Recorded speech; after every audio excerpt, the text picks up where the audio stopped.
When people say, no, our problem is this, our problem is that, we say, no, no, no, no, our problem is that God created the world.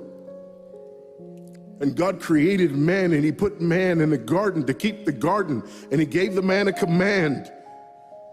And he held that man to perfect, perpetual obedience to that command, and he promised him life if he kept it, and death if he didn't. And he didn't keep it, he ate. And because he ate, because of that one man, sin entered the world, and death through sin. And everyone born from that man through ordinary generation inherited that man's sin nature. And because of that sin nature, sins proceed from it. And our world is broken because of that sin. And we stand guilty before a holy and righteous God. And we know that he's holy, and we know that he's righteous, and we crave justice. But the problem is that if God gives us justice, we all die. And so that God, in his goodness and in his mercy, sent forth his son, who was not born of ordinary generation, but was born of a virgin. Yes, the virgin birth matters. Why? Because if he's born of ordinary generation, he's born in sin. But because he's not born of ordinary generation, he's not born in sin.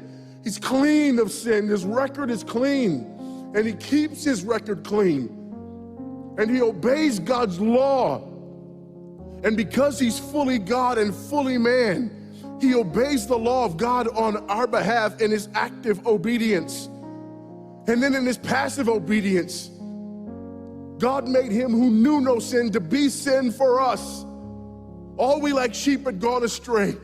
Each of us had turned to his own way, but God laid upon him the iniquity of us all.